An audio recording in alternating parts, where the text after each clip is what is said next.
was your inspiration for the first issue of the Mardi Gras Guide? Well, you know, when I was a kid, there were about 8 or 10 Mardi Gras parades, and everybody had the schedule memorized. By the mid-'70s, there were 55 parades, and the only way you could find out about tonight's parades was this morning's newspaper. Yeah. So it occurred to my wife and I, why doesn't someone, us maybe, produce sort of like a TV guide where you could lay out your whole season's plans in advance? And that was the idea. It was a very simple concept and a very difficult one to produce. Yeah, I'm sure it was, and obviously it's taken off. About how many guides do you estimate pass through the streets every year? We do 140,000 copies a year now, and we think probably each one is seen by 3 or 4 people. So it's probably close to 500,000 people actually get to see the magazine, which is a long way from our first issue. We only printed 5,000 copies and only sold 1,500 of those, and foolishly burned the rest of them, which now I wish I had those because they're going for $100 a pop now at auctions, but who knew? Did you begin your memorabilia collection before or after you started the guide? Actually, I started collecting memorabilia just about at the same time that we did the magazine. I mean, I thought I knew a lot about Mardi Gras, but I really didn't. So I had to do a lot of research, and in the process of doing research, I would see items that I wanted to own, and just started collecting. So about 1977, we began the collection, and I wish I could go back in time with some money and buy things that were available then for $2, and now they're, you know, $2,000. Gone forever, yeah. Where did you get your items, and what kinds of items did you look for to start collecting? Well, I collect virtually anything that mentions Mardi Gras or Carnival in New Orleans. Oddly enough, most of what I get now I don't get from New Orleans. I get from out of town. I take little cheap ads in collectors' journals around the country, and I'm known as Mardi Gras Man, and I'm also known as an easy mark. I'll buy anything that's purple, green, and gold. So I have people from around the world who offer to sell me things at exorbitant prices, and I normally pay them. Yeah, I noticed some of the stuff you have is just unbelievable. What's the oldest item you have in your collection? The oldest piece, and I'd have to say the most valuable, is actually from the 1858 Comus ball. This was the second ball of Comus. I have a program.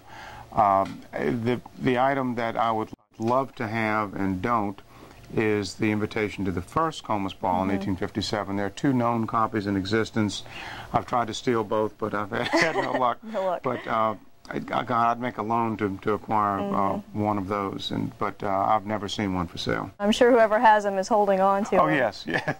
Is there an item you have that has maybe just an exceptionally fascinating history? Yes, yes, there is. Well, there's several, but I think my all-time favorite, William Mealy, who was Rex in 1879, when he died in, I think, 1904, the Rex organization presented his family with a little memento book, and I have that. It's certainly a one-of-a-kind piece, and it's just a beautiful piece and very fragile. And I'm always looking for one-of-a-kind items, but it's by far the most valuable one that I have. So I'm sure your collection has grown a lot over the years. Do you know about how many items you have?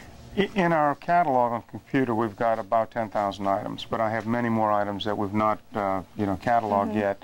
But I collect anything dealing with Mardi Gras. I have movies, I have, audio recordings, CDs, coloring books, even paper doll collections, certainly things issued by the crew, such as books and crew balloons, oddly enough, because there are just too many of them, and I knew if I started I'd go crazy trying to have them all. But I'm particularly fond of items called carnival bulletins. These were in the daily newspapers, and they illustrated each float in the parade. Those are getting real hard to get. And invitations to balls and things like that. But basically, if it's purple, green, and gold, I try to acquire it. Right. These are called ducal badges, and they were presented by the Rex organization to men at the ball. The first one was done in 1874, and I have a very small collection of a couple of dozen, but they're very, very rare and beautiful, and at one time the rhinestone work was made in Germany. And they're just beautiful, and they continue to do this today. So every one of these is different every year? Yeah. Wow. Yeah, there'll be a similarity to them, but they're always different, so that if you have a collection, you've got to get each one. Yeah. I know 2 people who have complete sets, and I